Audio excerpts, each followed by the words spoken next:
Eka, ayo naik ke atas. Udah mau mulai ibadah? Belum daftar, Bu. Nggak apa-apa, ayo masuk aja.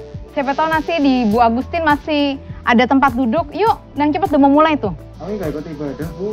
Loh, gimana nggak ikut ibadah? Tadi bilangnya nggak daftar, sekarang nggak ikut ibadah. Gimana sih? Kami kesini cuma numpang wifi, Bu. Mau mabar. Oh, ini hari Minggu. Kalian malah mabar? Iya, Bu. Ya ampun. Bapak Ibu yang dikasih Tuhan Yesus, ya gini nih Riko sama Elka ya. Selamat pagi, salam damai sejahtera bagi kita semua. Salam seroja, sehat rohani dan sehat jasmani. Bukan berarti bahwa anak-anak muda tidak boleh berkumpul di tempat ini, menikmati fasilitas wifi yang ada di gereja, dan kemudian menikmati kumpul-kumpul dan kongko di lingkungan gereja ini dengan santai, atau malah mungkin bisa mabar bareng, bisa main games bareng. Bukan berarti tidak boleh begitu, tetapi sepertinya memang kita harus bisa melihat mana prioritas yang penting, yang kita dahulukan dan yang kemudian kita lakukan. Ini sudah menjelang waktunya untuk ibadah, tetapi mereka datang ke gereja bukan untuk beribadah, tetapi memang menggunakan fasilitas untuk mabar atau main bareng games yang mereka senangi. Bapak Ibu yang dikasih Tuhan Yesus, Elka sama Riko, Bu Maria mau bacain Alkitab. Biar kalian tahu, bukan karena Bu Maria tidak boleh, bukan karena kalian tidak boleh kumpul di sini apalagi nikmati wifi, bukan. Tetapi Bu Maria mau memberitahu sesuatu kepada kalian dan kepada Bapak Ibu saudara-saudari yang ada di rumah. Boleh Bu Maria duduk ke situ? Boleh. Ya. Geser mungkin. Riko sama Elka, bukan Bu Maria marah sama kalian atau kalian nggak boleh mabar atau gunakan internet di sini, tapi Bu Maria mau ngasih sedikit pesan ke kalian, dan pesan ini akan Bu Maria ambil lewat firman Tuhan. Nah, sebelum kita membaca firman Tuhan, kita berdoa dulu ya. Yuk, mari kita berdoa. Tuhan, kami mengucap syukur untuk berkat-Mu karena di pagi hari ini kami boleh bertemu, dan kami bersyukur buat anak-anak Tuhan di tempat ini yang boleh Tuhan hadirkan di sini.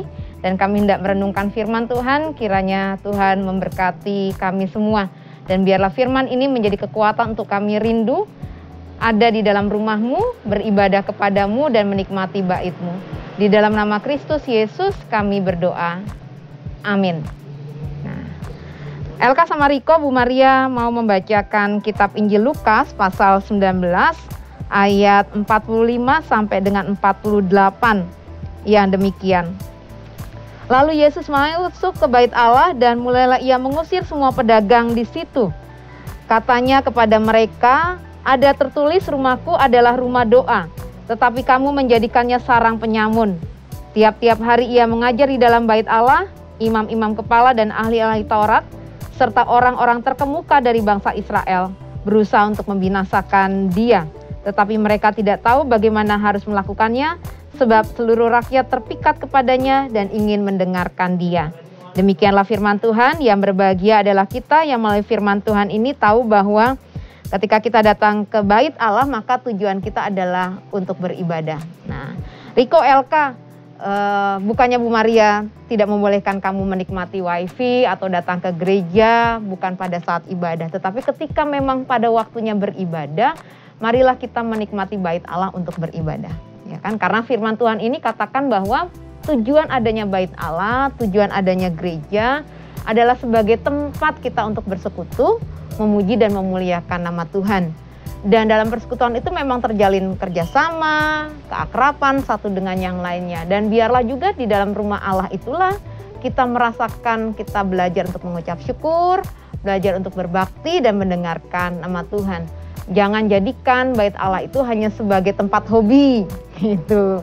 Hanya untuk jadi tempat eksistensi, hanya untuk tempat untuk aktualisasi diri, kesibukan, lalu kemudian hanya untuk tempat kongko-kongko saja. Tetapi biarlah di bait Allah itu, di rumah Tuhan itu, kita juga belajar mendengarkan firman Tuhan dan merenungkannya.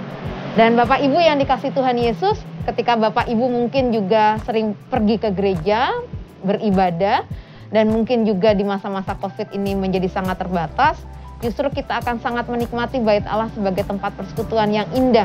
Tidak sekedar ketika Bapak Ibu mengaktualisasikan diri, dengan segala talenta Bapak Ibu, tidak sekedar sebagai tempat eksistensi diri, cari kesibukan, atau malah nyelimur terhadap masalah-masalah yang ada di rumah, di pekerjaan, atau di masyarakat, tetapi Bait Allah itu sebagai tempat bertumbuh, sebagai tempat untuk bersekutu, sebagai tempat untuk mendengarkan firman Tuhan. Dan jadikanlah Bait Allah sebagai kesempatan untuk memuliakan nama Tuhan. Dan jikalau saat ini di masa-masa COVID, Bapak Ibu menjadi terbatas, maka manfaatkanlah ibadah yang ada. Ya, hobi boleh gitu ya. Kesenangan boleh, hiburan boleh, dan kemudian juga mungkin di tengah-tengah kita menikmati kebersamaan dengan keluarga, tetapi jangan lupa tetaplah kita punya kerinduan untuk datang beribadah kepadanya. Kita ibadah dulu ya, baru kita nanti meneruskan game online. Demikian firman Tuhan, Tuhan memberkati kita semua. Amin.